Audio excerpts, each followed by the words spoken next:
Mengetahui kondisi terkini terkait kabut asap di Palembang, Sumatera Selatan, kita sudah terhubung dengan jurnalis Kompas TV, ada Reski Oktora Amalia di sana. Reski, selamat siang. Jadi kalau berdasarkan visual ataupun parameter-parameter yang Anda bisa tangkap di Palembang dan yang Anda rasakan di sana, bagaimana kualitas udara di Palembang hingga siang hari ini dan kebijakan apa saja yang sudah diambil oleh pemerintah sejauh ini? Baik, selamat siang Irianda dan juga saudara. Untuk kualitas udara di Palembang pada siang hari ini masih berada pada level berbahaya dengan PM 2,5 mencapai nilai 329 mikrogram per meter kubik. Dan ini sudah terjadi sejak beberapa hari terakhir akibat kebakaran lahan yang terjadi di wilayah Sumatera Selatan, khususnya wilayah Kabupaten Ogan Kombring Ilir yang memang sampai saat ini sulit untuk dipadamkan.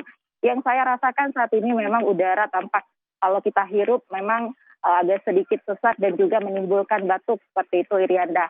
Dan untuk dampak kabut asap ini, pemerintah Kota Palembang telah menginstruksikan untuk siswa TK, SD hingga SMP ini melakukan pembelajaran secara daring yang sudah dimulai sejak hari ini. Dan olehnya juga terkait dengan kelompok usia tersebut merupakan kelompok yang rentan terserang penyakit infeksi saluran pernapasan akut ataupun ISPA.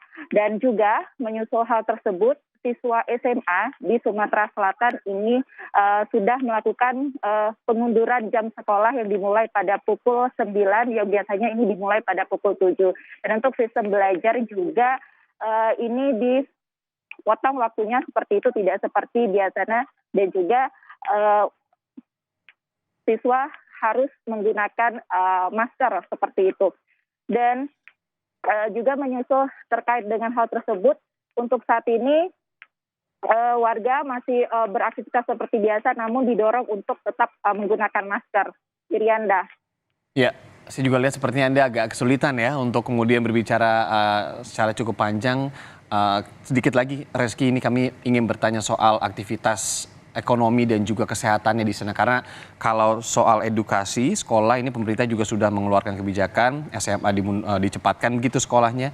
Kemudian juga kalau siswa SD, SMP di pelajaran daring atau online, kegiatan lainnya bagaimana di sana? Perekonomian, pasar, kemudian juga untuk rumah sakit sendiri, apakah banyak yang masuk rumah sakit atau seperti apa? Ya, untuk kegiatan perekonomian ataupun kegiatan warga di Kota Palembang saat ini terpantau masih berjalan normal. Namun memang dihimbau warga untuk memakai masker saat berada di luar rumah, dan juga baiknya untuk mengurangi aktivitas di luar rumah, dan juga masyarakat ini dihimbau untuk minum air putih yang cukup dan juga mengkonsumsi vitamin seperti itu. Dan juga saat ini kelompok masyarakat di Palembang gencar melakukan pembagian masker untuk meminimalisir kasus ISPA. Dan juga ini ada DPRD Kota Palembang ini mendorong pemerintah agar menetapkan status darurat kabut asap, agar nantinya di dalam peraturan tersebut bisa ditetapkan instruksi-instruksi khusus terkait dengan aktivitas warga. Irianda. Ya, terakhir Reski, kalau untuk karhutlanya sendiri ini dampak yang kita tahu dampak asapnya ini lumayan tinggi sekali saat ini di Sumatera Selatan, di Palembang khususnya. Apa yang sudah dilakukan pemerintah dan kementerian lembaga lainnya? Baik, untuk saat ini pemerintah fokus untuk mengoptimalkan pemadaman yang ada di Kabupaten Ogan Kombring Ilir. Menyusul memang asap kebakaran yang dari Palembang ini berasal dari wilayah Kabupaten Ogan Ilir.